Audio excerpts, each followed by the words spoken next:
Hello student, मैं Naresh Kumar math by Naresh ji sir classes से आपका हार्दिक स्वागत करता हूं।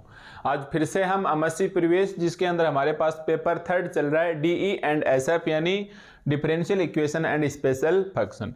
आज इसके अंदर हमें यूनिट थर्ड में लेक्चर नंबर 7 लेके आए हैं। ठीक है भाई। और इस पेपर में हमारे पास बुक कौन सा है? डीई यानी डिफरेंशियल इक्वेशंस जेपीएच की बुक है, जैसा कि आप इस वक्त स्क्रीन पर देख सकते हैं। तो इस यूनिट की थर्ड के अंदर अभी तक हम लेक्चर्स 1 से लेके लेक्चर 6 तक कंप्लीट कर चुके हैं। तो आज देखो हमारे पास लेक्चर नंबर 7 में एक क्वेश्चन से नंबर 16 है। ठीक है भाई, क्वेश्चन नंबर 16 है जो एग्जाम में काफ़ी बार पूछा जा चुका है, एग्जाम की दृष्टि से वेरी वेरी इंपॉर्टेंट है। देखो क्वेश्चंस क्या कह रहा है हमें। क्वेश्चन कह रहा है so that the curve of A shortest distance of a right circular cylinder is helix और ए जनरेटर। देखो शॉर्टेस्ट डिस्टेंस है, अपने वो क्वेश्चंस कैसे पहचानेंगे कि हमारे पास इस यूनिट के अंदर चल रहा है या टॉपिक चैप्टर 14 चल रहा है कैलकुलेशन ऑफ वेरिएशन का या सीओवी का क्वेश्चन है, तो हम क्या पहचानेंगे? Shortest distance. देखो शॉर्टेस्ट डिस्टेंस कौन सी प्रॉब्लम में आता है भाई? जियोडेसिक की प्रॉब्लम्स में आता है। शॉर्टेस्ट टाइम होता तो हम क्या बोलते हैं? ब्रेच-स्टोक्स बोलते है ना भाई, ब्रेच-स्टोक्स बोलते। और यहाँ पैरामीटर दे देगा तो आइसोपरमेट्रिक बोल देंगे, आइसोपरमेट्रिक। तो ये शॉर्टेस्ट टाइम के लिए है, ये शॉर्टेस्ट डिस्टेंस के लिए है, विद सरफेसेस मिलेगी, ये सरफेस के लिए मिलेगी। तो जरूरी नहीं आपको शॉर्टेस्ट डिस्टेंस लिख के दे, उसकी जगह जियोडेसिक वर्ड लिख के काम चला सकता है। ठीक है, तो आप चाहो तो इस शॉर्टेस्ट डिस्टेंस के बगल में जियोडेसिक भी लिख लो, या इस क्वेश्चन को आप ऐसा कैसा भी लिखा रहने दे सकते हो। ओके, तो ये क्वेश्चन से हमारे पास करें, जेपीएच की बुक में है पेज 473 के ऊपर एग्जाम्पल नंबर 2। उससे पहले हम एक पैरामेट्रिक इक्वेशन सीखेंगे। ठीक है भाई, ये एग्जाम्पल नंबर 2 है जेपीएच की बुक में, ये आप मैच कर सकते हो ताकि आपको साथ साथ पता रहता चले कि हाँ हमने ये कर लिए हैं और ऐसे छोड़ने हैं। और छोड़ने के नाम पे बहुत ही रेयर केसेस में कोई क्वेश्चन या एग्जाम्पल छोड़ेंगे, बाकी सब करने हैं जितना सिलेबस में है उतने में। ठीक है, तो एक बार मैं आपको बताना चाहूँगा, लास्ट ईयर लेक्चर्स में हमने वेरिएशंस प्रॉब्लम सीखी थी, है ना भाई, वेरिएशन प्रॉब्लम सीखी थी। उसके अंदर हमने इन्वॉल्व किए थे, वैसे सेवरल लेने हमें अभी अब नेक्स्ट लेक्चर्स में हम बहुत सारे लेके चलेंगे, बट हमने 2 डिपेंडेंट वेरिएबल से एक क्वेश्चन लिखा था। ठीक है, 2 डिपेंडेंट वेरिएबल लिए थे हमने, उससे हमने एक एग्जाम्पल और एक क्वेश्चन को सोल्व किया था जो पीडीएफ में आपको मिल गया होगा। ओके, और आपने ईमानदारी से खुद से किया होगा तो आप भी गया होगा 1-2 स्टेप्स को छोड़ के। ठीक है, वो कैसे था? हमारे पास I y of x, I y of x और दूसरा क्या था? Z of x. I y of x z of x, limit जाती थी x1 से x2, और ये एफ है x y y dash, x y z, x y z, y dash z dash और इंटू में डी एक्स, और into में क्या था? D x. आंसर क्या आता था इसका? इसका आंसर आयलर लांगराज लगवाने के बाद क्या आता था भाई? डी बाई डी एक्स, यानी अंदर वेरिएबल एक्स फिक्स है तो एक बार तो आ जाता था del F by del Y dash minus del F by del Y is equal to 0, और दूसरा हमारे पास क्या आ जाता था? D by D x, d by D x, और ये आ जाएगा हमारे पास del F by del Z dash minus del F by del Z is equal to 0, is equal to 0। तो ये मैं चाहता तो नहीं भी बताता, बट अपने को किसी क्वेश्चंस को काफ़ी हद तक सीखना है तो उसका हम कंपैरिजन कर ले ताकि हमें आगे किसी भी प्रकार की दिक्कतें ना आए।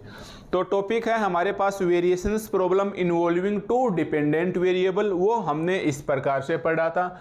आज हमें इसकी पैरामेट्रिक फॉर्म लेनी है ना, पैरामेट्रिक फॉर्म यानी आप प्राचल स्वरूप बोलते थे, आप समझ सकते हो। आज हमें इसका पैरामेट्रिक फॉर्म या प्राचल स्वरूप लेनी है, और पैरामीटर का नाम आते साथ आपने देख लिया होगा, टी पैरामीटर, एल्फा पैरामीटर या थीटा पैरामीटर, 2-3 आते हैं जिसमें टी मोस्टली टी माना जाता है। तो देखो क्वेश्चन बाद में लिखेंगे, सबसे पहले आप हेडिंग डालोगे, अपने पास यही है वेरिएशनल प्रॉब्लम। ठीक है, हमारे पास वेरिएशनल प्रॉब्लम है, वेरिएशनल से प्रॉब्लम है, वेरिएशनल प्रॉब्लम्स है जो इन कंटेन करती है, कंटेन बोल दो या इन्वॉल्व बोल दो, दोनों ही नाम बोल सकते हो, कंटेनिंग बोल सकते हो या इन्वॉल्व बोल सकते हो। Two dependent variable, two dependent variable, ठीक है, टू डिपेंडेंट वेरिएबल। इसका आज हमें पैरामेट्रिक फॉर्म लेना है या पैरामेट्रिक इक्वेशंस बोल दो आप। आज हमें इसकी पैरामेट्रिक इक्वेशन से लेना है, ठीक है। और पैरामेट्रिक आप समझ गए होंगे, मेट्रिक हमारे पास क्या होता है, मेजरमेंट, मापना, पैरे मतलब चारों ओर से मापना, मतलब उसको लगभग जैसे मान लो हमने एक सिलेंडर टाइप में लिया, जैसे इस क्वेश्चन में हमें सिलेंडर दिया हुआ है, एक सिलेंडर दिया हुआ तो हमें चारों तरफ के इसके काव को मापना है, वही हमारे पास पैरामेट्रिक काव बन जाता है, या इसको हम पैरामेट्रिक इक्वेशन से बोलते हैं। तो टॉपिक हमारे पास वही पिछले लेक्चर्स वाला है जिसके अंदर हमने टू डिपेंडेंट वेरिएबल लेके इस प्रकार से निकाले थे। ये आपने यहाँ y1 और y2 लिख लिए होंगे, ठीक है। आज हमारे पास पैरामेट्रिक इक्वेशंस लेनी है, तो पैरामेट्रिक में कुछ नहीं, आपको पैरामीटर t लेना है, पैरामेट्रिक इक्वेशंस है और हम बोल देंगे t पैरामीटर लेना है। हमारे पास क्या करना भाई, t पैरामीटर लेना है, यानी यहाँ तो हमारे पास ये नीचे वाला इंडिपेंडेंट है, अरे ऐसे नहीं होता, y dash is equal to dy by D X, Y dash is equal to D Y by D X, ऐसे समझो, यहीं से समझ में आ जाएगा, या D Z is equal to D Z by D X, है ना। अब मैं अगर इसको ऐसे लिख दूं तो क्या दिक्कत आ रही है कि देखो डी वाई बटा D T upon D x upon D T, अगर मैं इसे ऐसे लिख दूं D Y by D T upon D x upon D T, ठीक है।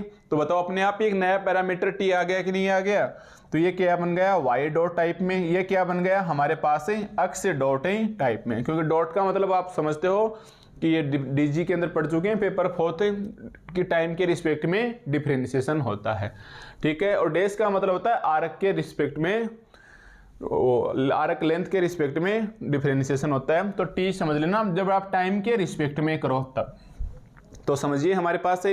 अब की बात देखो, जैसे ही हमने पैरामीटर टी में डाले, देखो ध्यान देने वाली बात है, इसे d Y by D x को आप ऐसे लिख सकते हो, d y upon D t और d x upon D t. अब की बार वेरिएबल बदल गए, ध्यान देना।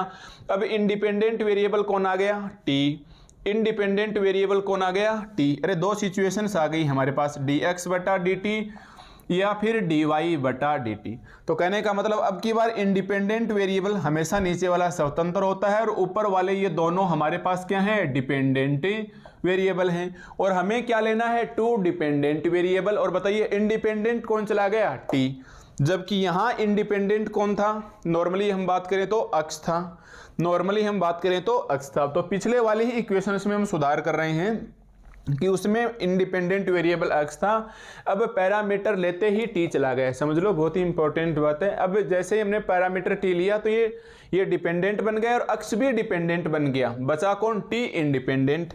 तो पहले अक्स था, अक्स की जगह अब टी ने रोक ली है, ठीक है भाई, अक्स की जगह अब किसने रोक ली है, टी ने रोक ली है। तो अक्स की जगह हम क्या रख देंगे, टी ने रोक ली है, तो ये आ जाएगा हमारे पास से अक्स की जगह एक बार टी ने रोक ली है, तो एक बार मोटा मोटा समझो ये डी टी, ठीक है। अक्स की जगह हमारे पास से टी ने रोक ली है, अक्स की जगह हमारे पास से टी ने रोक ली है, ओके। एक तो ये बात होगी। डिपेंडेंट वेरिएबल कौन से आ गई, अक्स एंड वाई। पहले क्या थे, वाई और जेड, अब की बार क्या आ गई, अक्स एंड वाई। तो वाई जेड हटा दो, पहले क्या थे, वाई और जेड, अब वाई की जगह तो अक्स रख दो, जेड की जगह वाई रख दो, y की जगह तो आप क्या रख दो, अक्स रख दो, z की जगह आप क्या रख दो, y रख दो, ठीक है। y डैश अपने आप में किस में चला जाएगा, y डॉट के अंदर, तो ये आ जाएगी। अब पैरामीटर बदल गया, t के रिस्पेक्ट में आएगा डॉट आ जाएगा, t के रिस्पेक्ट में आएगा डॉट आएगा। बताइए यहाँ क्या आ जाएगा, पैरामीटर है तो t के रिस्पेक्ट में आएगा डॉट आएगा, ये रह जाएगा। देखो ऐसा कैसा, इसे चेंज मत करना, ये रह जाएगा हमारे पास z डॉट है तो ये z डॉट आ जाएगा, ये ऐसा कैसा। और मान लो पहले फंक्शंस क्या था, देखो कंपैरिजन भी करेंगे साथ साथ। पहले फंक्शन क्या था, x y z y dash z dash into D x. अब ये फंक्शंस बदल के ऐसे आ गए, तो इस एफ को भी बदल दो लगे हाथों, क्योंकि पहले ओरिजिन फंक्शंस तो ऐसे है, एफ को बदल के आप कैपिटल लिख लो, तो यहाँ आप इस एफ को बदल के कैपिटल एफ लिख लो, इस एफ को बदल के आप कैपिटल एफ लिख लो, इस एफ को बदल के आप कैपिटल एफ लिख लो, तो मतलब हमने कुछ भी नया नहीं किया, हमने केवल और केवल जैसे ही ये है, ठीक है, कोई बात नहीं, यहाँ तक सबको अच्छे से पता है कि ऊपर वाला डिपेंडेंट वेरिएबल, नीचे वाला इंडिपेंडेंट। मैं इसको ऐसे लिख सकता हूँ, तो एक नया पैरामीटर कौन आ गया, टी। तो इक्वेशंस में चेंज हो गया, इंडिपेंडेंट था वो डिपेंडेंट में चला गया, वाई भी डिपेंडेंट है, तो थोड़ा बदल दिया, पैरामीटर बन के पैरामीट्रिक इक्वेशन बना दी है। तो यहाँ हम एक पैरामीट्रिक सिचुएशंस में ले आए, तो आप इसे साफ साफ शब्दों में ऐसे लिखोगे कि पैरामीट्रिक इक्वेशंस हमारे पास क्या हो गई, I x of t y of t, ठीक है, I x of t y of t. ध्यान देना, एक्स की जगह कौन काम कर रहा है, अब की बार टी काम कर रहा है, तो साथ लिमिट भी चेंज कर दो भाई, इसे क्यों नाराज करो, सब कुछ को चेंज कर दिया। तो t1 से लेके t2 तक लिमिट आ जाएगी, t1 से लेके t2 तक, ठीक है। छोटे ऐप को हमने थोड़ा सा रूप बदल दिया, कैपिटल ऐप लिख लिया। अब ये हमारे पास क्या बचेगा, एक तो ये बचेगा, देखो t, एक तो बचेगा t, ये आ जाएगा x ऑफ t, ये आ जाएगा y ऑफ t, ये आ जाएगा y डॉट, और ये आ जाएगा z डॉट, और इनटू में आ जाएगा dt, इनटू में क्या आ जाएगा dt। कहने का मतलब इस डॉट लगा हुआ है, टी के रिस्पेक्ट में डॉट लगाओ, टी के रिस्पेक्ट में टी टी टी, तो ये आ गया हमारे पास से टी। तो क्वेश्चंस तो हमारे पास पैरामीट्रिक का कुछ इस प्रकार से आएगा, ध्यान देना, क्वेश्चंस तो हमारे पास पैरामीट्रिक का कुछ इस प्रकार से आएगा। तो इसका आंसर्स क्या लिखोगे, तो आप यहाँ लिख लीजिए कि आप इसका सॉल्यूशन से क्या लिखोगे, तो सॉल्यूशंस में क्या आएगा, आयलर इक्वेशन से, तो हम बोल देंगे कि आयलर लांगराज, उस वक्त हमारे पास आयलर लांगराज इक्वेशन, इतना ही छोड़ देना, डिफरेंशियल इक्वेशंस फॉर एक्सट्रीमल आगे लिखना चाहो तो आप लिख भी सकते हो, ठीक है, और आगे आप लिखना चाहो तो लिख भी सकते हो। तो क्या आ जाएगी भाई हमारे पास, ये क्या आ जाएगी, डी बाई डी टी, पहले क्या आ जाएगी हमारे पास D by D t del F by del y dot, del y dot minus del F by, और आपको बदल के हमने कैपिटल कर दिया ताकि पहले वाले गिवन में और इस वाले गिवन में अंतर रह जाए बस, और नहीं करोगे तो भी कोई दिक्कत नहीं है। डी बटा डी टी ये आ जाएगा del F by del Z dot, del F by del Z dot minus del F by del Z is equal to 0, minus del F by del Z is equal to 0, ठीक है। तो ये हमारे पास इसका answers आ गया। और सुनो, answers नहीं भाई, एक्स की जगह वाई किया और इसकी जगह वाई कर दो, देखो ध्यान दो ध्यान दो, एक्स और वाई लेके आना भाई, सॉरी एक्स और वाई लेके आना है, तो एक बार एक्स कर दो और एक बार आप वाई कर दो, ठीक है। एक्स और वाई, देखो यहाँ से देख लो ना, एक एक्स लाए हैं एक वाई लाए हैं, तो ये एक्स डॉट और ये एक्स, शायद आप सोच भी रहे होंगे, है ना, नहीं सोच रहे हो तो आपकी गलती है भाई, ये वाई डॉट है और ये वाई है, ये वाई डॉट है और ये वाई है, ओके। तो ये हमारे पास है, देखते देखते किस में कन्वर्ट हो गई, पैरामीट्रिक कन्वर्ट में हो गई। दी हुई कुछ इस प्रकार से थी, डाल के इसको हमने चेंज कर लिया, चेंज भी किसके अंदर कर लिया, पैरामीट्रिक इक्वेशंस के अंदर। याद रखने का तरीका बिल्कुल शानदार है, पहले y डैश देगा, उसका मतलब क्या है, dy बाई डी एक्स है, ठीक है। आप इसे बदल के dy by D T upon D x upon D T कर सकते हो। तो आपके ये पहले ये इंडिपेंडेंट था, अब ये भी डिपेंडेंट का काम करने लगा, ये इंडिपेंडेंट, ये डिपेंडेंट था, ये डिपेंडेंट रहेगा, तो x की जगह t ने ले ली, मतलब y की जगह तो x और y दोनों ने ले ली, दो डिपेंडेंट वेरिएबल आ गए, और x की जगह किसने ले ली, इंडिपेंडेंट वेरिएबल t ने ले ली। और ऐसा हमने पहले किया था, तो चेंज करके इसको थोड़ा सा पैटर्न चेंज कर दिया। तो कुछ नहीं, इक्वेशंस हमारे पास वही है, ध्यान देना, पैरामीट्रिक इक्वेशंस हमारे पास है वही है, बस केवल देखने की फॉर्म बदल गई है, ठीक है। इन्होंने अपना रूप रंग चेंज कर लिया है, बाकी चीज़ वही है, ठीक है। तो चलो ये हो गया। तो मैं बस ये समझाना चाह रहा था, हालांकि क्वेश्चंस करवाएंगे, इसका एक दो क्वेश्चंस बीच में आएगा, तो जब जब हमें पैरामीट्रिक इक्वेशंस की जरूरत पड़ेगी हम ऐसे लिख सकते हैं। ध्यान देना, अगर हमारे पास टी की जगह मैं कोई और सिंबल मान सकता हूँ, जरूरी थोड़ी है टी ही लूँ। जैसे मान लो एक बार पैरामीट्रिक फॉर्म में छोड़ो आपने, उसमें जाए ना, पोलर कोऑर्डिनेट बोलते हैं ना, अरे पोलर कोऑर्डिनेट पता ना किसको बोलते हैं, एक्स वाई जेड चेंज हो जाता है, आर थीटा जेड के अंदर 3D के अंदर, और एक्स वाई चेंज हो जाता है आर थीटा के अंदर, है ना, वही पोलर कोऑर्डिनेट होते हैं। तो हमारे पास क्या होता है, अगर पोलर कोऑर्डिनेट में करूँ तो मैं थीटा भी लिख सकता हूँ, तो उस वक्त हमारे पास पैरामीटर का काम थीटा करेगा। तो जहाँ जहाँ टी दिखाई दे रहा है उस उधर उधर आप थीटा भी प्रयोग में ला सकते हैं। इसलिए रटने की जरूरत नहीं है कि हर बार आपको पैरामीटर टी ही लेना पड़ेगा, ये तो हमने बेसिक, देखो कोई तो एक मान के समझाना ही पड़ेगा। तो इन जनरल हम टी लेते हैं और बाकी 3D वगैरह में जाते हैं तो हम ऐसा कुछ ही करते हैं, आर थीटा जो भी आपको चाहिए, एल्फा वगैरह, तो आप काम में ले सकते हैं। तो ये इक्वेशंस वही हैं पुराने वाली, बस थोड़ा सा इनकी देखने की स्टाइल बदल गई है, जो हम क्वेश्चंस में देखते देखते चेंज कर लेंगे, और हमें जब ज़रूरत महसूस होगी तभी चेंज करेंगे।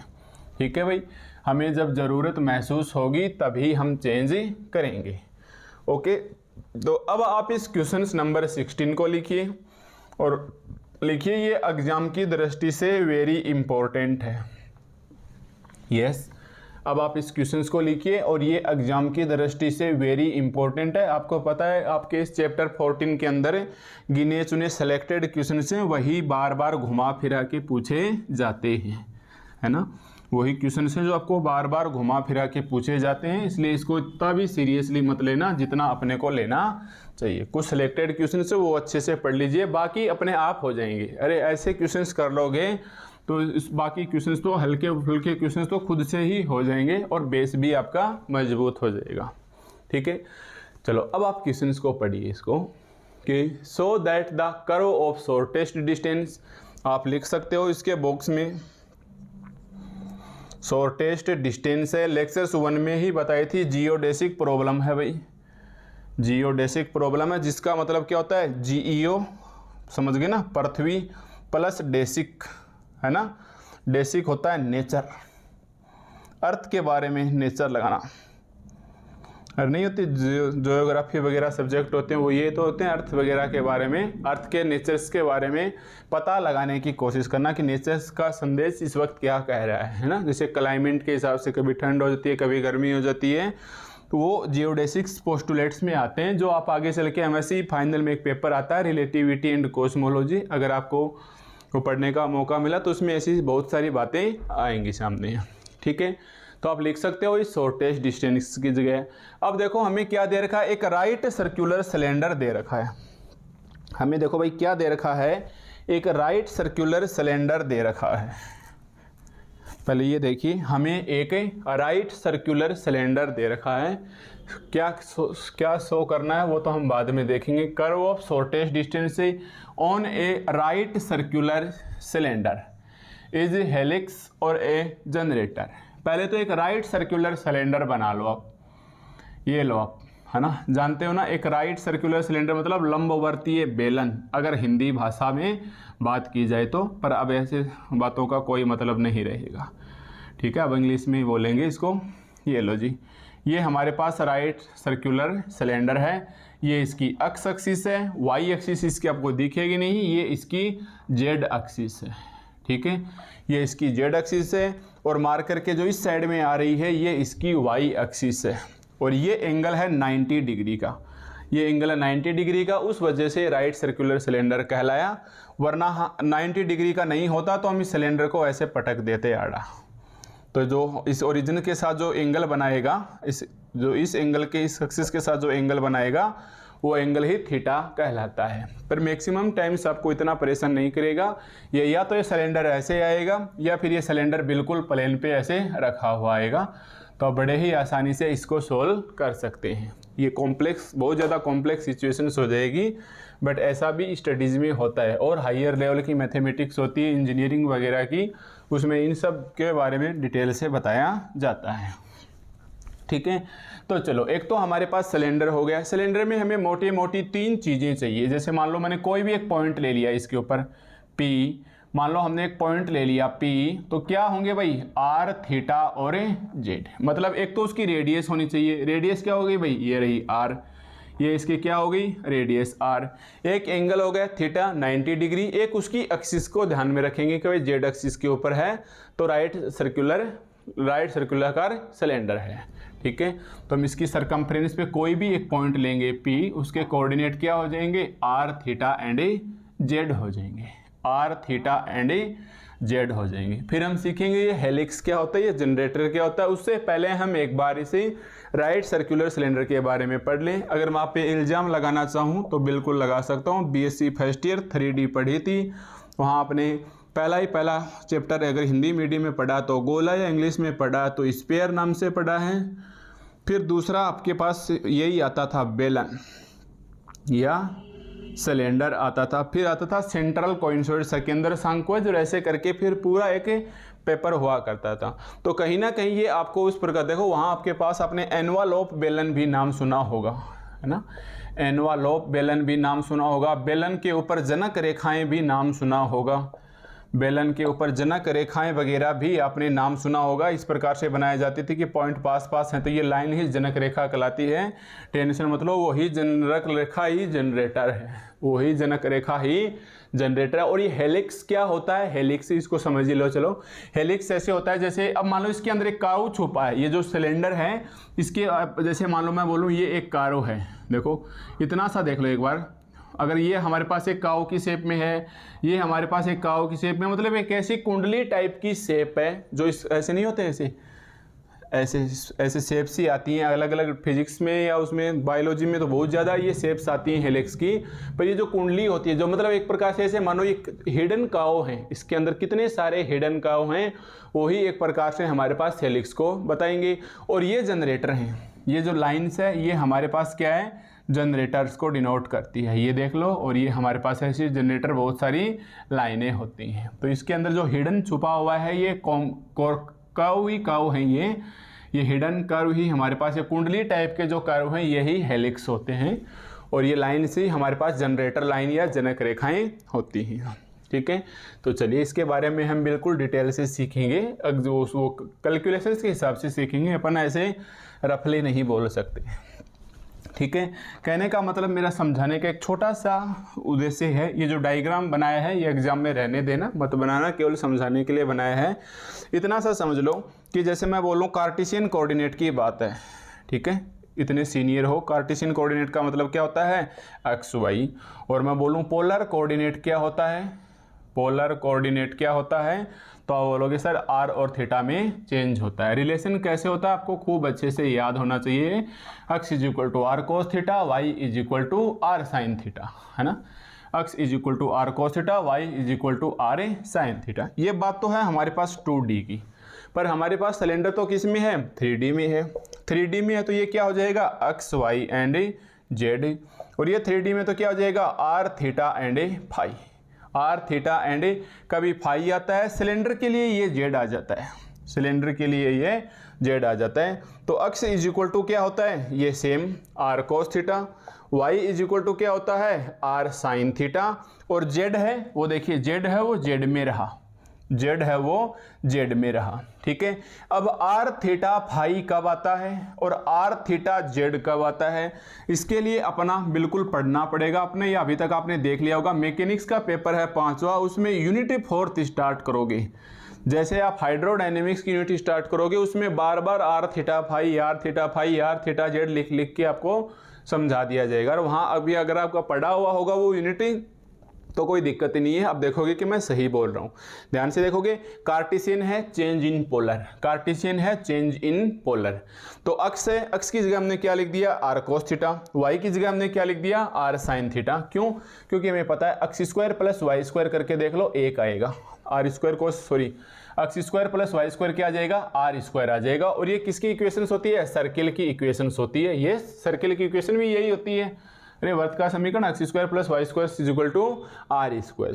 ठीक है, तो एक्स की जगह हमने रख लिया आर कोस थीटा, वाई की जगह हमने रख लिया आर साइन थीटा। इधर जेड ऐसा कैसा तो इधर जेड भी ऐसा कैसा, तो एक बार लिख देना आप जेड बराबर जेड, इधर आप लिख देना जेड बराबर जेड। अब आप ये बताइए हमारे पास ये किसका फंक्शन है, एक्स ऑफ थीटा बोल सकता हूँ क्या, देखो थीटा का फंक्शन है, क्योंकि रेडियस है, रेडियस तो फिक्स रहेगी, कांस्टेंट आएगी चाहे कितनी भी हो वो, है ना, वो एक अलग बात है। पतली साइज का सिलेंडर लोगे या बड़ी साइज का सिलेंडर लोगे। ये वाई भी क्या है, थीटा का फंक्शन है। इस जेड को भी मान लो कि एक प्रकार से थीटा का फंक्शन है। ये जेड को भी मान लो ये हमारे पास एक प्रकार से थीटा का फंक्शन है। तो आपने देखा ये अक्ष वाई जेड में तीनों में कौन आ रहा है, एक प्रकार से थीटा आ रहा है। और थीटा यहाँ पैरामीटर का काम कर सकता है क्या, जैसे देखो थोड़ी देर पहले टी काम कर रहा था, टी पैरामीटर, तो उसी प्रकार थीटा हमारे पास क्या बन गया, पैरामीटर बन गया। ठीक है भाई, थीटा हमारे पास क्या बन गया, पैरामीटर बन गया। तो ये एक बेसिक बात थी, इसे हम नहीं भी बताते तो भी कोई दिक्कत नहीं थी, समझ में आ जाता, पर वो बात नहीं रहती जो होनी चाहिए। ठीक है, तो हम चाहेंगे कि आप जितना भी पढ़ो, भले ही कम पढ़ लो, पर जितना पढ़ा आप खैस को दावे के साथ कि हाँ हमने कुछ ही सीखा है। ठीक है भाई, हमने कुछ ही सीखा है। तो सबसे पहले तो आप पैरामीट्रिक लो, तो लिखो लेट दी पैरामीटर। अब देखो एग्जाम में ये नहीं बताना, उसको सब पहले से ही मालूम है, तो याद रखना है कि ये हमारे पास देखो अपने आप ही ये राइट सर्कुलर सिलेंडर किस में आ गए भाई, पैरामीट्रिक इक्वेशंस के रूप में आ गए हैं। तो आपसे गलती ना हो इसलिए मैं यहाँ लिख देता हूँ, ये पैरामीट्रिक इक्वेशन है। एग्जाम में मत लिखना बिल्कुल भी भाई ये नाम, मैं एक बार ये समझा देता हूँ कि हाँ ये हमारे पास पैरामीटर की वजह से आया है। ठीक है, याद आएगा ना, कार्टेशियन से पोलर में जाते थे, है ना भाई। अब ये मत पूछ लेना कोई कि X is equal to are cos theta क्यों होता है, Y is equal to are sine theta क्यों होता है, ये भी मैंने समझा रखा है। ये भी मैंने बहुत अच्छे से समझा रखा है, वो आपको डीजी वाली यूनिट के अंदर मिल जाएगा। जब आप डिफरेंशियल ज्योमेट्री की फर्स्ट यूनिट खोलोगे ना, स्पेस करो, तो उसके अंदर ये सब बातें बताई हुई हैं। ठीक है भाई, उसके अंदर हमारे पास सब बातें बताई हुई हैं। तो समझ गए, ये हमारे पास राइट सर्कुलर सिलेंडर है, ये 90 डिग्री के एंगल के साथ, मतलब बिल्कुल स्ट्रेट वर्टिकली खड़ा है। एक होता है हॉरिजॉन्टली पड़ा और एक होता है वर्टिकली खड़ा।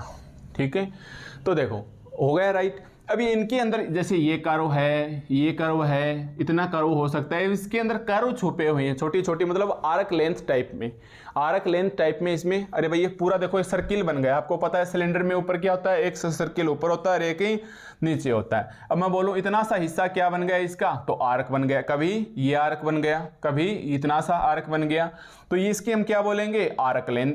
इसकी हम क्या बोलेंगे भाई, आर्क लेंथ। और याद होना चाहिए, मैं अब 2 लेक्चर पीछे तक करवा चुका हूं, आर्क लेंथ क्या होती है, आर्क लेंथ क्या होती है, अब तो पोलर में बता देना। ठीक है, याद आ जाना चाहिए formula, ds is equal to √1 + y dash का होल स्क्वायर इंटू dx। ये भी मैं पीछे करवा चुका हूं। क्यों काम में लेंगे, क्योंकि इसके अंदर छोटे छोटे आर्क छुपे हुए हैं कुंडली टाइप में, वो ही हेलिक्स है, वो ही हमारे पास है हेलिक्स है। और ये जो लाइन्स हैं, ये जो लाइन्स हैं, ये हमारे पास जनरेटर है या जनक रेखाएं हैं। जनरेटर ही हमारे पास हिंदी में जनक रेखा कहलाती है, जो आप कभी ना कभी बीएससी फर्स्ट ईयर में शायद उस वक्त आपने ऐसे नाम जरूर सुना होगा, अभी याद है नहीं है वो मैटर नहीं करेगा।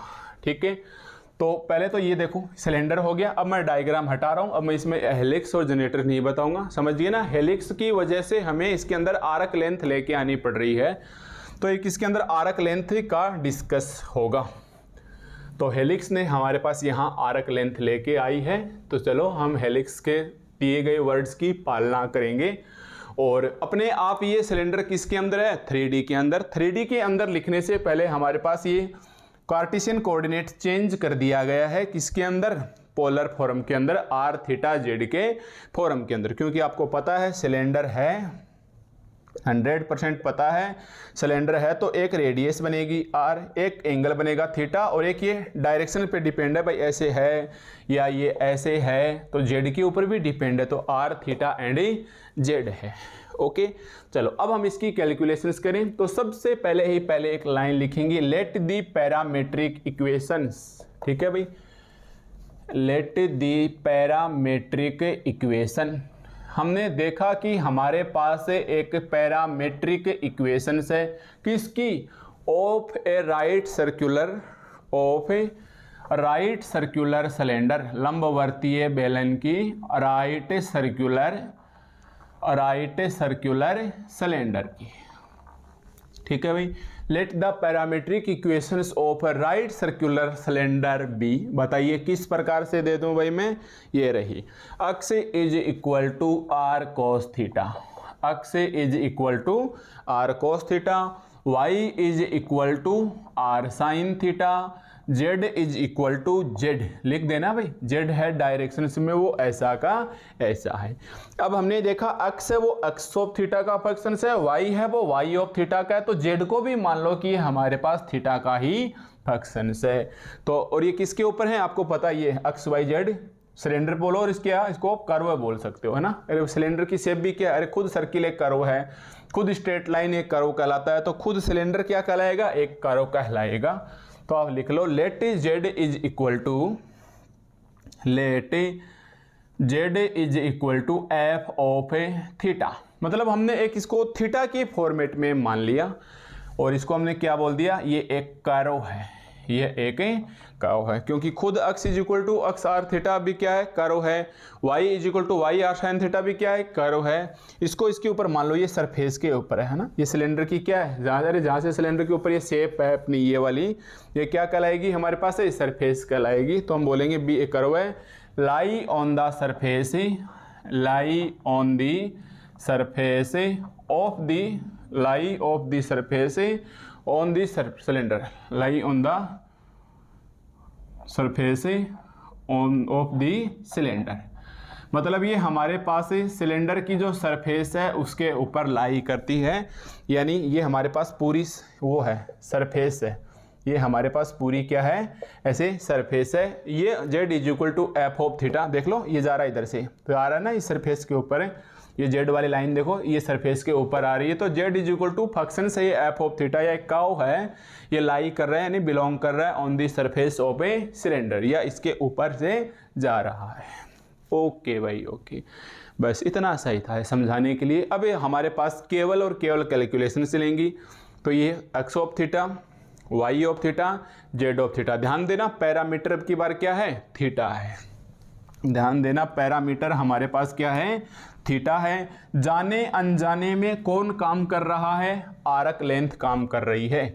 देखिए जाने अनजाने में हमारे पास से आर्क लेंथ काम कर रही है। आर्क लेंथ हमारे पास क्या होती है, D S is equal to 1 plus Y dash का whole square into D X. ये मैं आपको पीछे के 2-3 लेक्चर्स में लगातार बता चुका हूँ एग्जाम्पल और क्वेश्चन सोल्व करते वक्त, तो मेरे हिसाब से आपको यहाँ ऐसी दिक्कत नहीं आनी चाहिए। और ये भी डीजी की फर्स्ट यूनिट में आपका पढ़ा हुआ, क्योंकि डिफरेंशियल ज्योमेट्री की यूनिट फर्स्ट और सेकेंड दोनों ही कर्व से आर्क लेंथ से ही भरी हुई हैं। तो उम्मीद है आपने या तो पढ़ ली होगी या जब पढ़ोगे तो वहाँ से आपको कोई दिक्कतें नहीं आएगी। ठीक है, अब हमारे पास एक छोटी सी चीज़ आप अज्यूम करके देखोगे, हालांकि हमारे पास रटने वाले अब कोई भी बात नहीं है, ये मैंने बाकायदा बताए हैं कि 3D के अंदर देखोगे पैरामीट्रिक फॉर्म में ऐसे ही लिखा जाता है, क्योंकि ऐसा हम 12th क्लास से करते हुए आ रहे हैं। और ये चीज़ भी आपकी क्लियर हो रही है hydrodynamics of ideal fluid unit 4th paper 5th ना मैकेनिक्स का, उसकी यूनिट 4th में जाना आपको ये दिखाई दे जाएगा। और वहाँ बहुत ही शानदार तरीके से मतलब समय दे के टाइम दे के वहाँ उसको डिस्कस किया गया। यहाँ तो चलो अपन क्वेश्चंस का एक पार्ट आ गया, इसलिए हम ऐसा नहीं लिख सकते। ठीक है, अब हमें दो बिंदुओं के बीच की दूरी निकालनी है। नाउ वी नो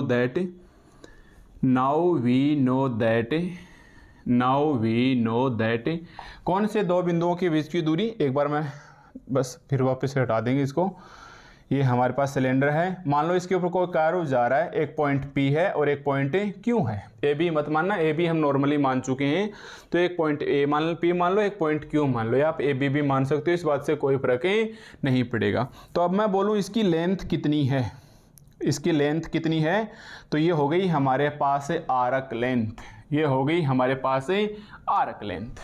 ठीक है, तो हम लिखेंगे now we know that length of the curve,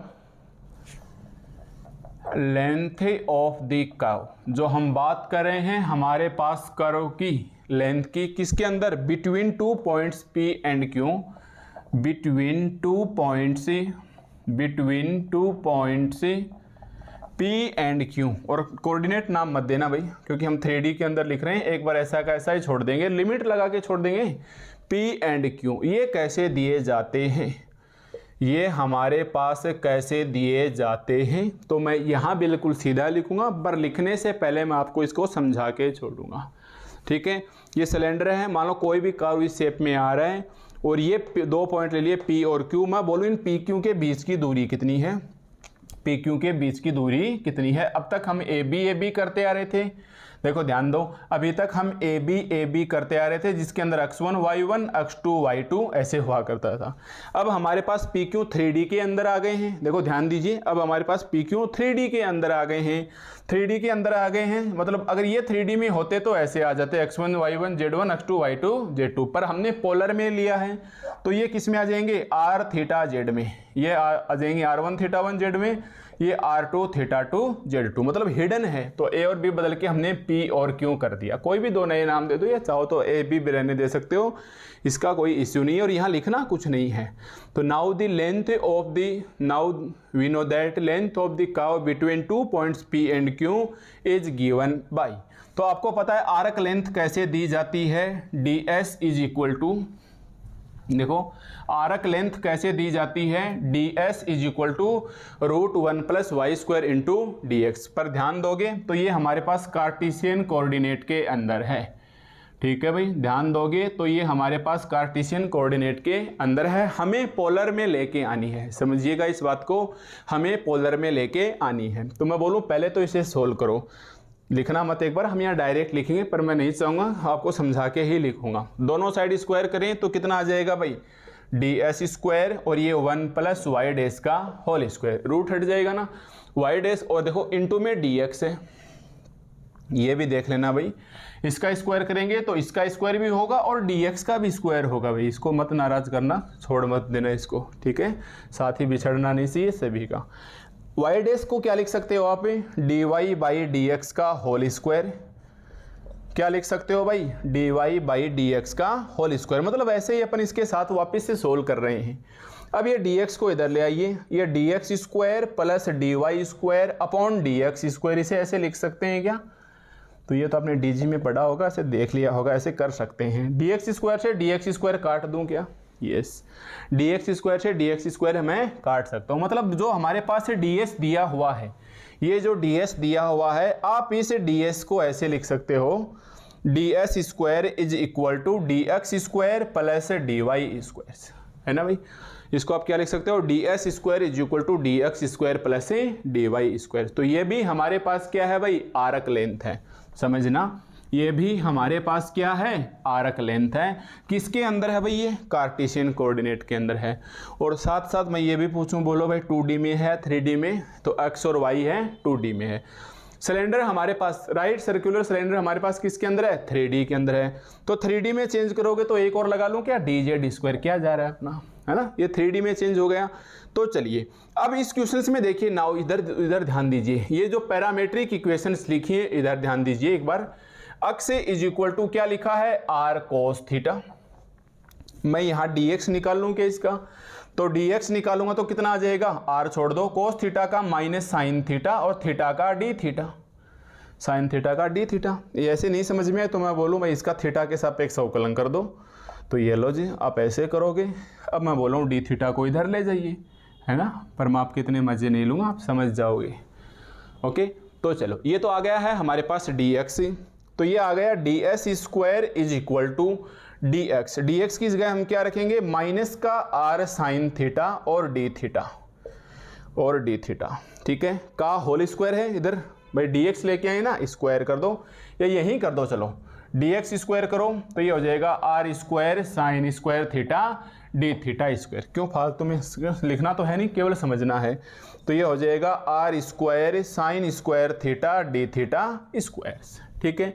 y is equal to क्या है, r sine theta, y is equal to क्या है, r साइन थीटा, है ना भाई, y इज इक्वल टू क्या है, r साइन थीटा, तो लो जी निकालो dy, तो dy बटा d थीटा निकालोगे इसका तो कितना आ जाएगा, ये आ जाएगा थीटा के सापेक्ष क्या, r cos theta, d theta इधर ले जाइए, ये लो d थीटा हमारे पास है, इधर आ गया, स्क्वायर कर दीजिए, हमें इसका भी होल स्क्वायर करना, तो r² cos square theta d थीटा², r² cos square theta d थीटा², तो इस y को भी आप कर दीजिए r² cos square theta d थीटा², और देखिए z है वो ऐसा कैसा है, तो आप z को ऐसा कैसा छोड़ सकते हो।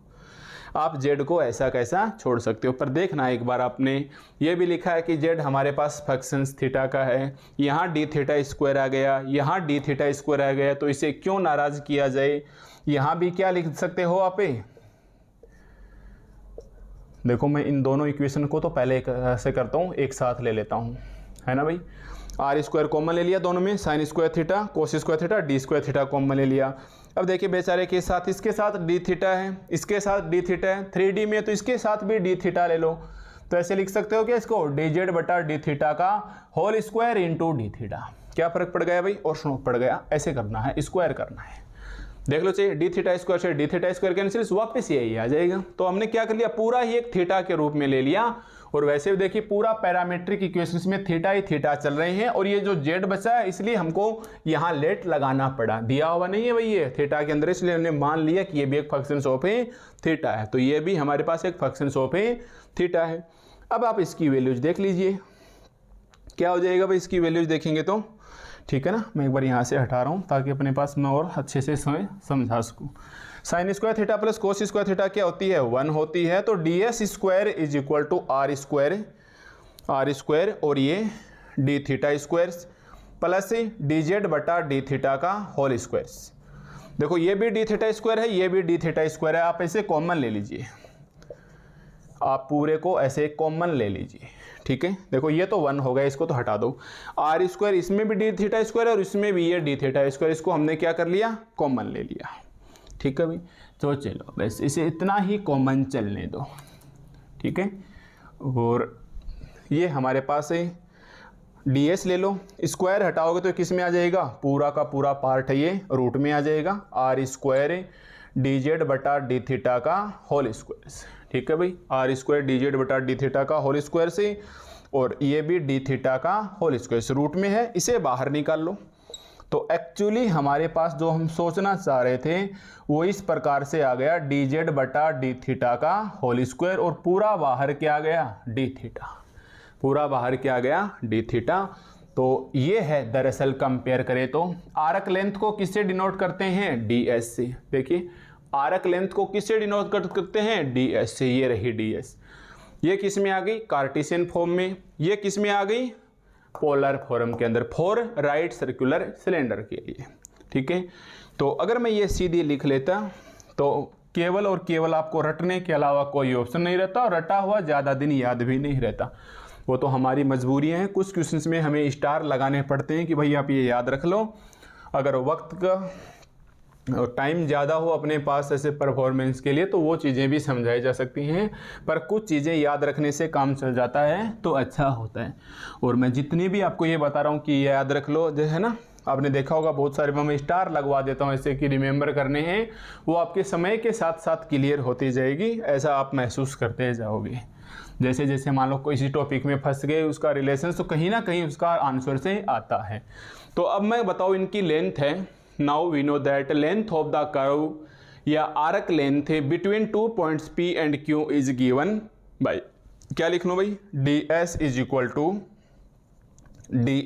इक्वल टू रूट के अंदर R square plus D Z बटा डी थीटा का होल स्क्वायर, डी जेड बटा डी थीटा का होल स्क्वायर, और इंटू में डी थीटा अलग से, इंटू में डी थीटा हमारे पास है अलग से, ठीक है। तो ये सब शॉर्टकट में नहीं होता, इसका हर एक चीज़ का हिसाब होता है, बस उसको समझने वाला चाहिए। बट एग्जाम के दिनों में आके आपको इतनी जल्दी रहेगी, रे जल्दी जल्दी बोलो, जल्दी जल्दी बोलो, है ना, तो ऐसा नहीं होता। इसमें सीखने का आपका पैसा लगा हुआ है।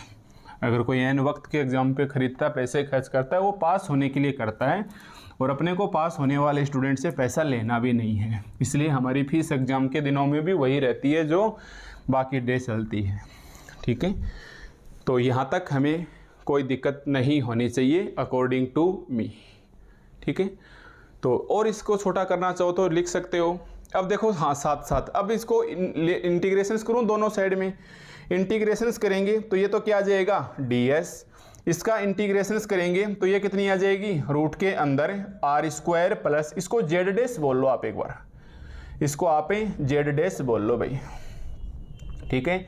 छोटा हो जाएगा और साइड में लिख दो कि जेड डैश है वो डी जेड बटा डी थीटा का फंक्शन है। और इस बात की गारंटी यहाँ से मिल जाती है, यहाँ से। अरे भाई इसका जेड डैश करोगे तो किसके रिस्पेक्ट में करोगे? थीटा के रिस्पेक्ट में। तो यहाँ नहीं भी लिखोगे तो चल जाएगा। समझ रहे हो ना मैं क्या कहना चाह रहा हूँ? ये जो डी जेड बटा डी थीटा, आप इसको जेड डैश का होल स्क्वायर लिख लो। अगर आप इसे नॉर्मली देखोगे तब तो आपको ऐसे लगेगा अरे ये तो डी जेड बटा डी एक्स है, पर भूल जाइए अब एक्स वाई वो नहीं है, पोलर नहीं, सॉरी कार्टेशियन कोऑर्डिनेट नहीं, पोलर में चले गए। या फिर यहाँ से देख लेना कि जेड का अगर डिफरेंशिएशन करना है तो थीटा के रिस्पेक्ट में ही होगा, इसलिए Z dash is equal to 3 बराबर के साइन लगा दो, 1 नहीं 2 नहीं पूरे 3 लगाओ ऐसे, ताकि ऐसे पता चले कि इसको प्रदर्शित किया गया है। अब हमारे पास पहले तो क्या हुआ करता था, हम ऐसे लगा दिया करते थे x1 से x2। ध्यान देना वहाँ पॉइंट में क्या होता था, a x1 और y1 और b होता था x2 और y2। तब हम बोल देते थे कि x1 से x2 जा रहा है। अब की बार हमने p और q के कोऑर्डिनेट नहीं लिखे हैं, ध्यान से देखना, p और q के कोऑर्डिनेट नहीं लिखे हैं, तो या तो आप छोड़ दो p से q, देखिए या तो आप छोड़ दीजिए p से q, पर अपने को पता है p के कोऑर्डिनेट अगर आप लिखना चाहो, इंटरेस्टेड हो इस बात में, लिखना चाहो तो लिख सकते हो कि ये है हमारे पास r थीटा और z। तो पहले में 1 1 लगा लो और q को ऐसे लिख सकते हो r2 theta 2 z2, r2 theta 2 z2। तो बताइए यहाँ किसके कोऑर्डिनेट आएंगे, r1 से r2 लिखूं या थीटा 1 से थीटा 2 लिखूं या z1 से z2 लिखूं? तो ये देखिए इंटीग्रेशन किसके रिस्पेक्ट में है, डी थीटा के रिस्पेक्ट में, तो एक्चुअली क्या आना चाहिए, थीटा। तो ये क्या जाएगा, थीटा 1 से थीटा 2। क्यों मत समझ लेना भाई, ये क्यों अलग है, ये एंगल है, ये वाला एंगल है थीटा 1 से थीटा 2। क्यों भाई, डी थीटा के रिस्पेक्ट में होगा ना इंटीग्रेशन। तो ये लो अपना रिजल्ट, ये आ जाएगा R square plus Z dash का whole square into D theta. एक बार लिख के दे दिया जेड डैश को, बस बहुत है। और इस इंटीग्रेशन का क्या बनेगा, आर्क लेंथ कहाँ से कहाँ तक जाएगी, इसको टोटल एल मान लो कोई तो लेंथ आएगी ही। अरे ये P और ये Q माना था तो कोई तो लेंथ आएगी, चाहे आप इसकी 0 to L लगा लो। मान लो टोटल लेंथ कितनी है, 0 से चले और हमने L डिस्टेंस पार की, तो आप लगा सकते हो ds का क्या होगा, s होगा 0 to L, और बस डायरेक्ट लिख लेना ये L आ गई है। ठीक है, एक स्टेप्स में इसके बराबर लिख लेना और L रखोगे L - 0, ये L आ गई है। L हमारे पास एक पर्टिकुलर लेंथ है, कॉन्स्टेंट टाइप की लेंथ होगी। अब बताइए ये किस में बदल जाएगा, फंक्शनल में बदल जाएगा। क्या बोला हूँ भाई मैं, ये किस में बदल जाएगा, फंक्शनल में बदल जाएगा, फंक्शन नहीं फंक्शनल, है ना। आपको पता ना यहाँ फंक्शनल चल रही है। तो बताओ ये छोटी छोटी, सबसे पहले तो आपको ये लाइन, अब एक प्रकार से आप स्टार लगा लो। ठीक है, मैंने समझा दिया ऐसा क्यों है, बट आपको एग्जाम में लिखना है इसलिए आप इसके ऊपर स्टार लगा लो ताकि याद हो जाए। एक आप यहाँ भी स्टार लगा लो, यहाँ भी आप स्टार लगा लो। स्टार बस ऐसे लगा लो कि हाँ, ताकि दोबारा पढ़ते वक्त देखो तो सीधा रख लो। डिटेल से आपको समझाया हुआ है, तो कोई भी चीज़ मैथ में मेरे को तो लगता नहीं कि ऐसे ही रख दी, हाँ भैया याद रख लो। हर चीज़ का हिसाब होता है। हमने आज तक कोई भी चीज़ ऐसे सीखी नहीं कि हाँ ये रट लो बस हो जाएगा। रटने वाली चीज़ से तो हमेशा ही दूर रहे, और उसी का नतीजा है आज अपन ठीक लेवल के ऊपर हैं, और आने वाले दिनों में हम बहुत अच्छे पोजीशंस पे आ जाएंगे, और उसके अंदर आपकी मेहनत का बहुत ज़्यादा योगदान होगा, है ना। समझ रहे हो ना, थिंक पॉजिटिव। तो यहाँ तक कोई दिक्कत नहीं, इसको अपन अब फंक्शनल्स बना लेंगे, है ना। फंक्शनल्स बनाने के लिए क्या लिखूँ भाई मैं, आई। देखो फंक्शनल्स बनाने के लिए इसके नीचे लिखना आपको, और हेंस लगा के लिख लेना, हेंस आई। अब आपको लिखना चाहिए, देखो नॉर्मली सी बात है, पिछले वाले लेक्चर में हमने ऐसे लिखा था y ऑफ x और z ऑफ x।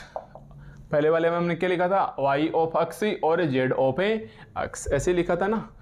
पर यहाँ हमारे पास केवल और केवल कौन चल रहा है, थीटा के लिए चल रहा है। या कहने का मतलब ऐसे देखो कि आई y ऑफ x था, क्यों ज़्यादा बात को घीसे, आई y ऑफ x क्या क्वेश्चन क्या होता है आपके पास, x1 से x2 f है, x y डैश और dx, है ना। अब हमारे पास क्या है अंदर, थीटा, है ना भाई। पैरामीटर का काम कौन कर रहा है, थीटा। यहाँ क्या आ जाएगा, थीटा। और ये फंक्शंस किसके चल रहे हैं, आर थीटा जेड के चल रहे हैं। एक प्रकार से 3D चल रही है, ये हमारे पास आर थीटा जेड के चल रहे हैं।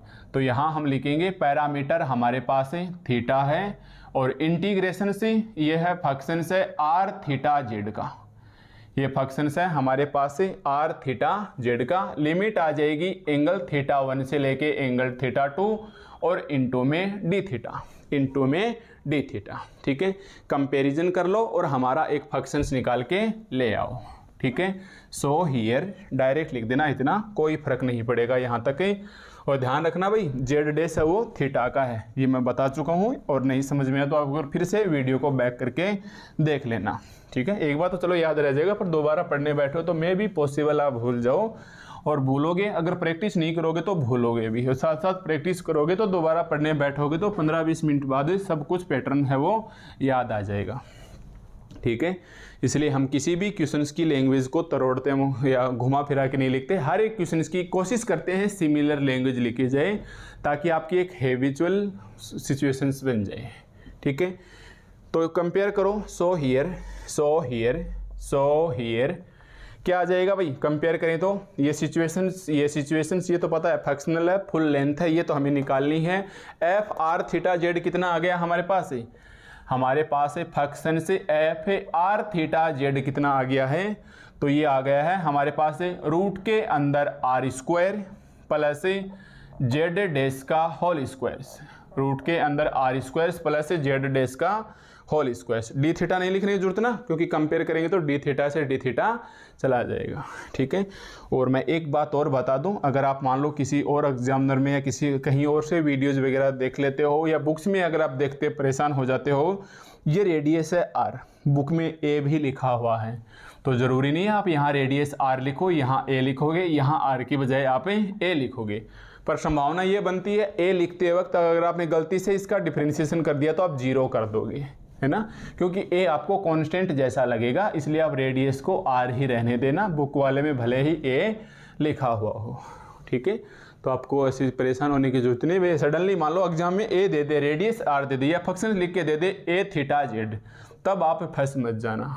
ठीक है, यार ये थीटा जेड तो हमारा पढ़ा हुआ नहीं है, ये केवल और केवल उसका ये जो रेडियस है, आपको पता ना सिलेंडर के ऊपर और नीचे सर्किल होते हैं, उनकी रेडियस हमेशा इक्वल होती है अगर वो सिलेंडर है तो, और इक्वल नहीं होती है, बढ़ती रहती है, जैसे ये सर्किल ये सर्किल ये सर्किल लगातार उसकी रेडियस घटती आ रही है तो ये कोन में चला जाता है।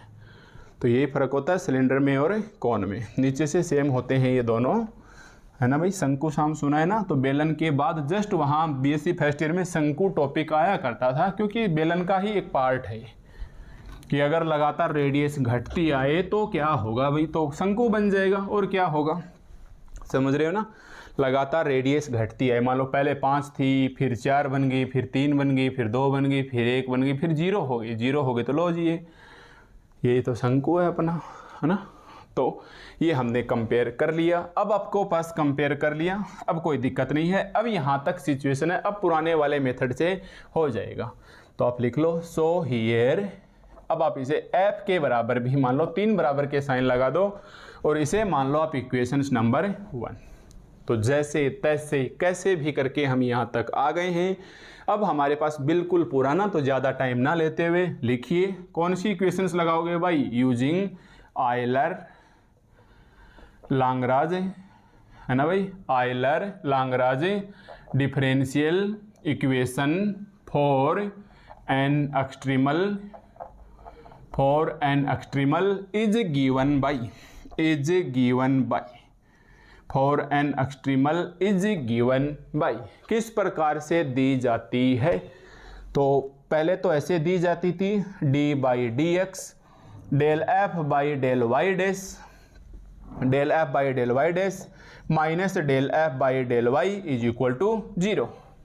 ठीक है, आज हमारे पास अक्स की जगह थीटा है, तो ये लो जी अक्स की जगह हमारे पास है थीटा कर देंगे, अक्स की जगह हमारे पास ही थीटा कर देंगे। और वो बात ध्यान में रखना, जेड को हमने फंक्शंस माना था एफ ऑफ थीटा का, तो एफ अपने आप ही एफ ऑफ थीटा का फंक्शन बन जाएगा, और डॉट की बजाय आपको डॉट लिखना चाहिए, या थीटा को हमने जेड डैश लिखा था ना, जेड डैश, तो यहाँ कर लो जेड जेड जेड, ये वाला डैश, यस, है ना, del F by del Z dash minus del F by del Z is equal to 0।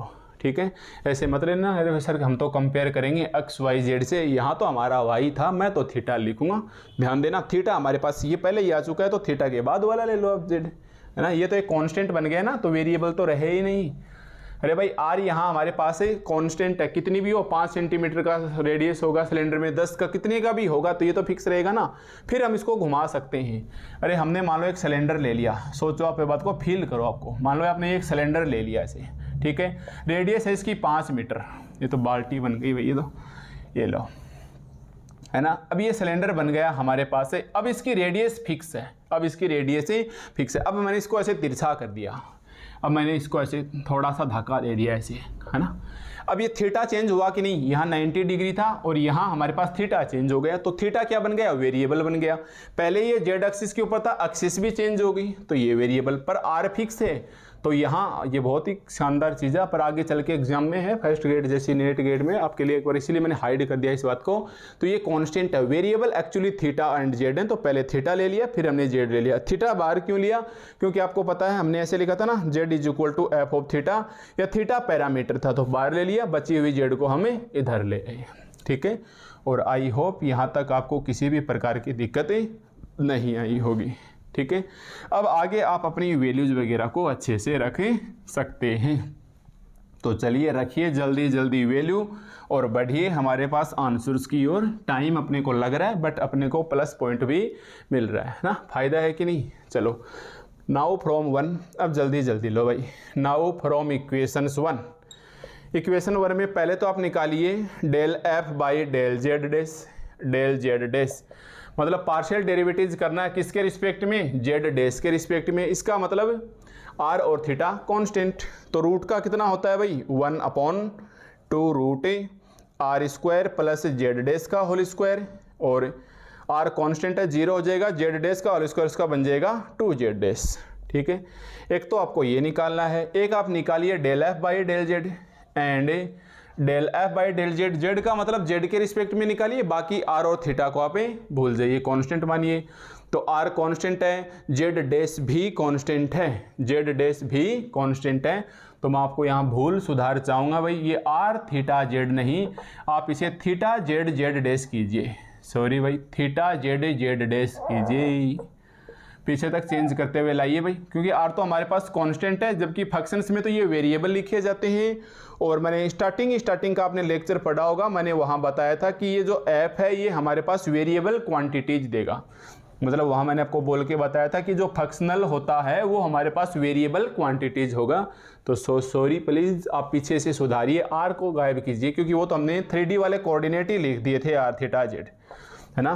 तो थीटा जेड और जेड डैश लिखिए, थीटा जेड और जेड डैश लिखिए, यहाँ भी आप थीटा जेड और जेड डैश लिखिए, ठीक है। यहाँ से करते आइए, आप यहीं से सुधार कर लो, अभी अभी लिख लो बस, फट कोई बात नहीं, ज़्यादा आगे तक नहीं पहुँचे, शायद हम बाद में भूल जाते तो आप लोगों को पता तक नहीं चलता। ये से बोल रहा हूँ मैं, आप लोगों को अनुभव पता तक नहीं चलता, और शायद ही कोई स्टूडेंट्स बहुत ज़्यादा गहराई तक किधर आता।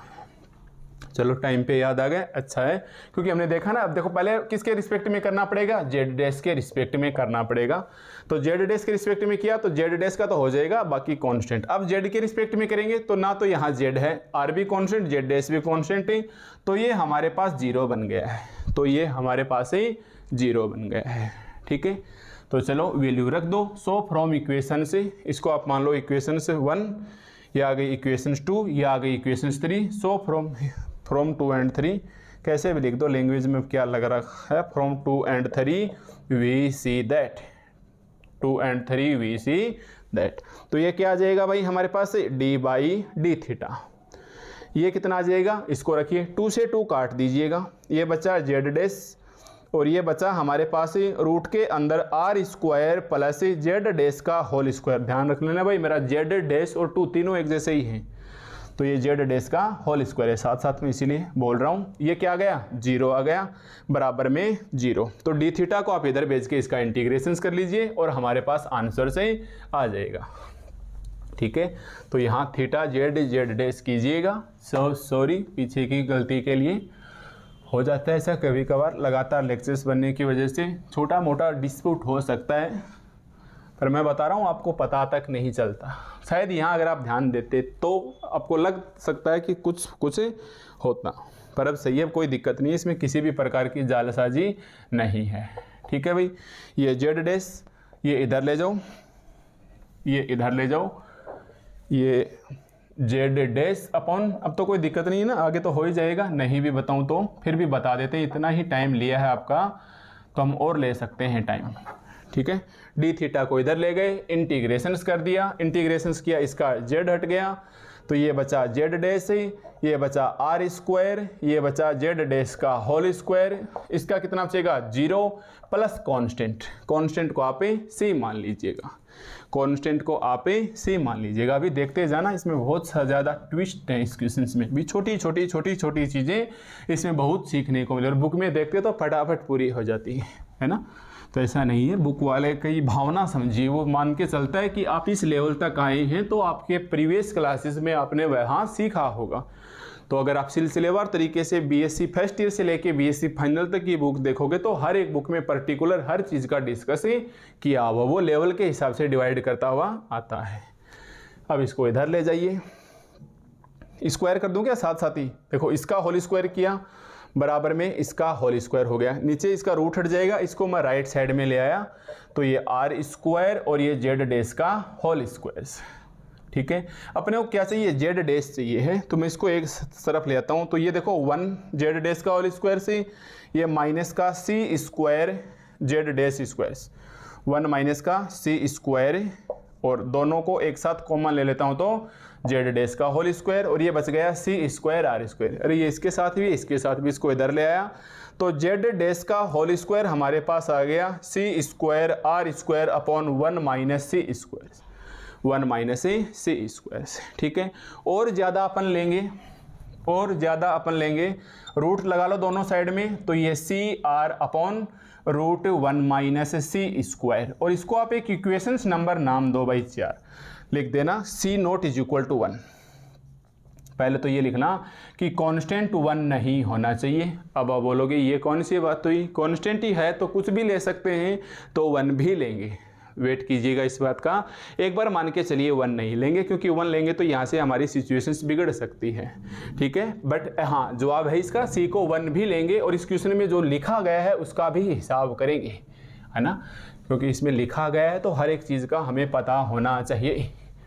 ओके भाई, मतलब हम कुल मिला के इस इक्वेशंस तक आ चुके हैं, जेड डैश तक आ चुके हैं, और जेड डैश को क्या बोल सकते हैं भाई अपन, D Z by D theta, याद रखोगे ना, लिखवाया था साइड में, क्योंकि जेड इज इक्वल टू हमने एफ ऑफ थीटा लिया था, तो मैं वापस लिख लेता हूँ ताकि आप डैश भी आपको परेशान ना करें।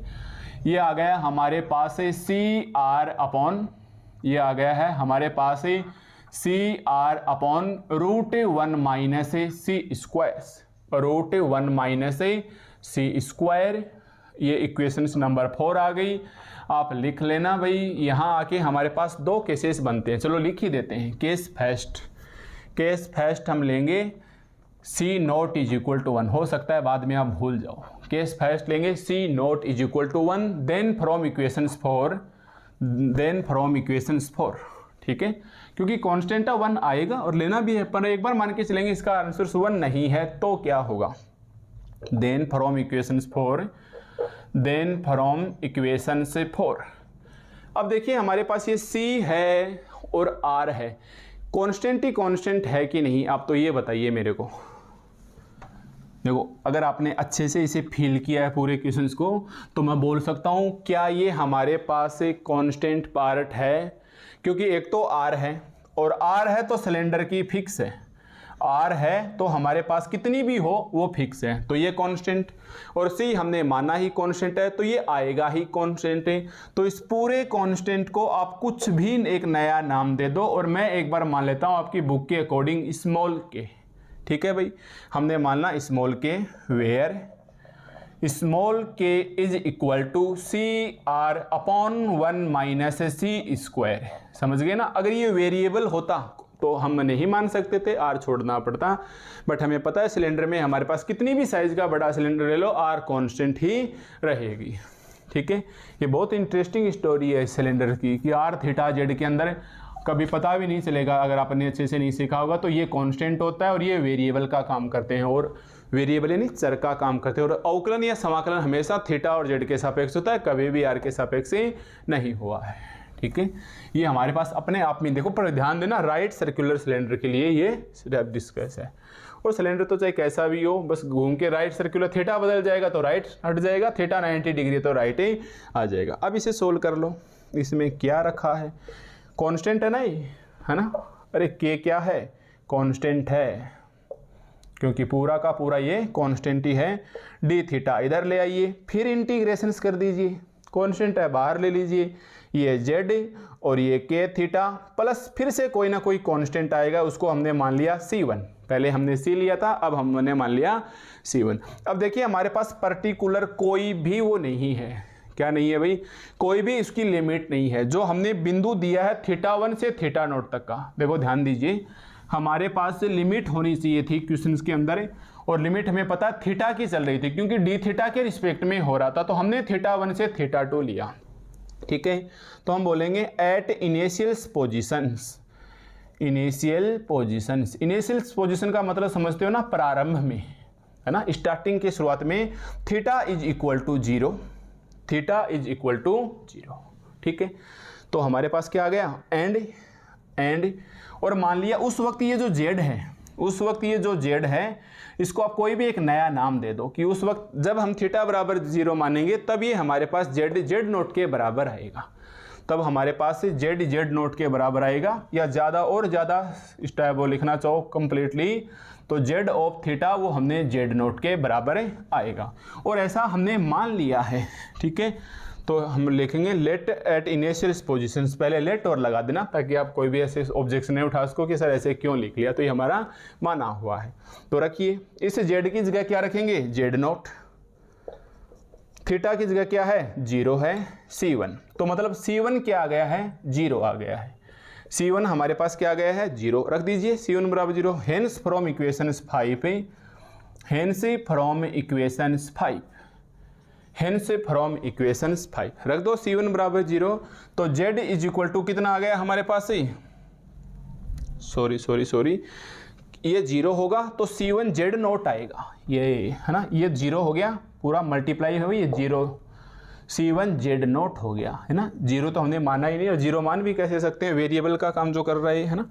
तो सी जेड इज इक्वल टू कितना आ जाएगा, के थीटा प्लस जेड नोट, के थीटा प्लस C1 की वैल्यू रख ली जेड नोट, और यही हमारे पास आंसर है। इसको और ज़्यादा लिखना चाहो अकॉर्डिंग टू योर बुक्स, क्योंकि मैं कोई भी क्वेश्चंस पहले बुक में इसलिए देखता हूँ कि एक तो बहुत स्टैंडर्ड लैंग्वेज का काम में लिया गया है, और ताकि बहुत से बच्चे बुक से भी पढ़ते हैं तो उनको साथ लगे कि हाँ ऐसे डिफरेंट टाइप का ना लगे, कि उसको लगे कि हाँ ये हमारा पढ़ा हुआ है।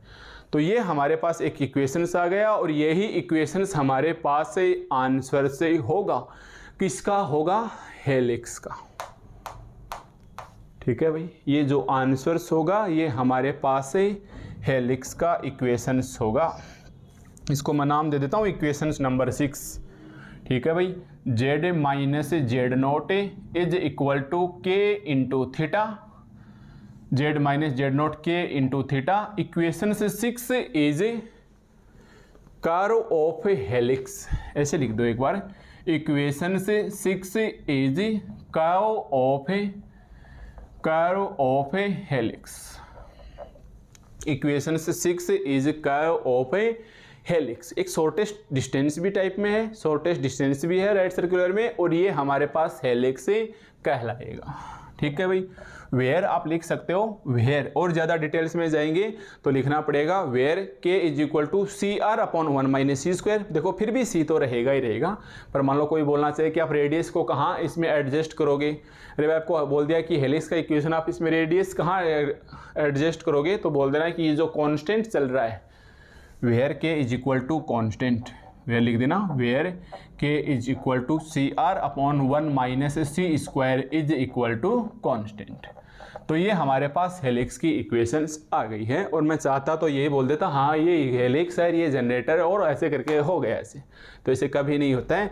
यहाँ सिचुएशंस थी कब, देखो ध्यान से, हेलिक्स तभी आएगा जब हमारे पास यहाँ 1 नहीं हो। ठीक है, यहाँ 1 नहीं हो। अब देखो जरूरी तो नहीं है 1 नहीं हो, अगर 1 हो गया तो क्या हो गया, कांस्टेंट है, मान भी सकते हैं।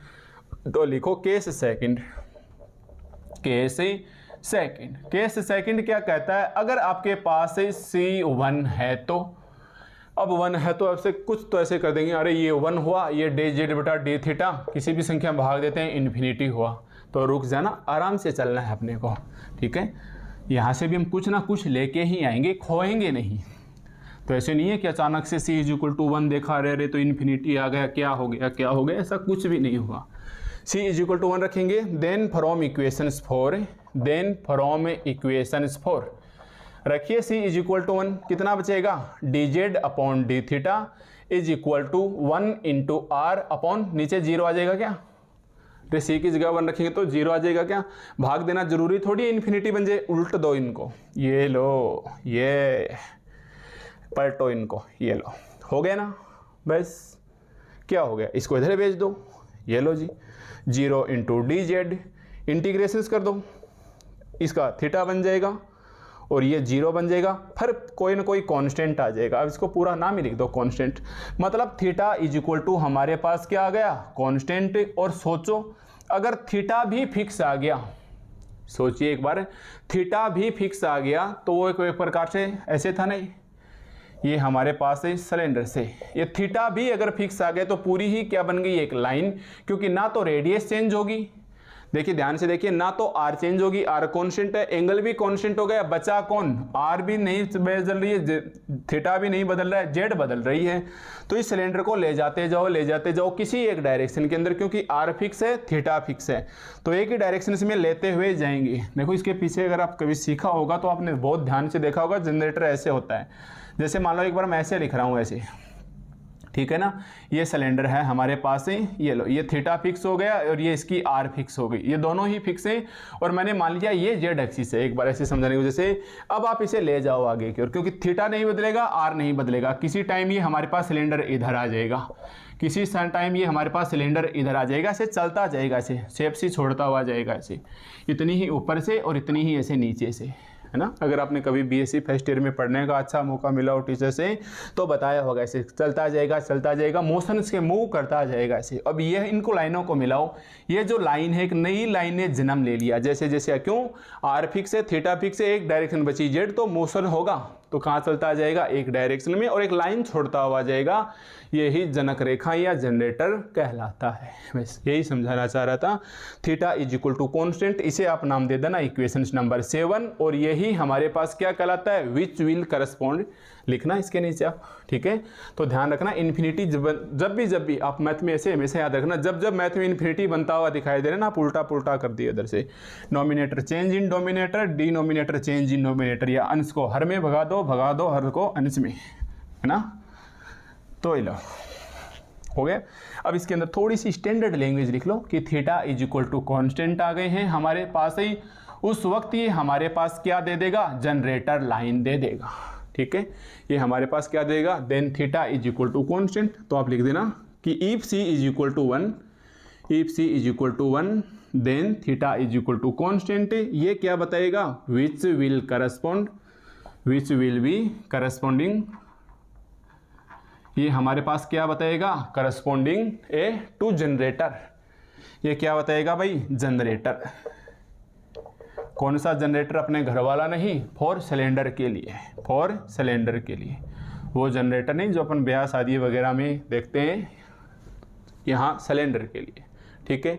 तो ये हम बोल सकते हैं कि इस क्वेश्चन में अब आप समझ सकते हो ना कि हेलिक्स दिया हुआ है, फिर या लगा रखा है, जनरेटर दिया हुआ है, तो ये एक रियर केसेस में निकल रहे हैं। कांस्टेंट = 1 हुआ तो ऐसा आ जाएगा, जनरेटर बन जाएगा, कांस्टेंट नॉट = 1 हुआ तो ये एक हेलिक्स आ जाएगा। भले ही अब आपका हेलिक्स देखा हुआ नहीं होगा और दिखेगा भी नहीं, हेलिक्स एक कुंडली नुमा होते हैं, जैसे पूरा सिलेंडर होता है ऐसे, मान लो अगर घर की शेप्स वाला एक बार सिलेंडर बनाए तो ये कर्व होता है, ये कर्व होता है, तो इसमें जो कुंडली ये होता है, मोड़ होता है एक प्रकार से, ये एक प्रकार से हेलिक्सी को ही डिनोट करता है, ठीक है। बट कभी भी हम ऐसे सिलेंडर नहीं बनाएंगे, जब आपको सिलेंडर बनाना होता तो हमेशा अपन ऐसे ही बनाएंगे, ठीक है। तो ये था आज हमारे पास इस लेक्चर्स में। उम्मीद है ये क्वेश्चन से आपको आपकी सोच से ज़्यादा अच्छे से समझ में आया होगा, ठीक है। अगर आपने ऐसे देखा है कभी, ऐसे नॉर्मल टीचर से पढ़े होगे, आप बिना एक्सपीरियंस के टीचर से पढ़ोगे तो उन टीचर्स की गलती नहीं बता सकते। भाई देखो, एक्सपीरियंस भी एक चीज़ होती है ना, आप समझ सकते हो। अपन इसके ऊपर लंबा ज़्यादा डिस्कस नहीं कर सकते, है ना। तो मैंने इस क्वेश्चन के अंदर हर एक चीज़ को ऐसे ओपन किया है, और वजह एक ही है कि आपको मैथ पढ़ने के लिए आपको प्रेरणा मिले, या हर एक चीज़ आपको इंटरेस्ट बने कि हाँ हमने आज पढ़ा है तो कुछ सीखा है। ओके, तो ये आज हमारे पास है लेक्चर से नंबर 7 था। यस, ये हमारे पास है लेक्चर्स नंबर 7 था, ये हमारे पास आज कंप्लीट हुआ।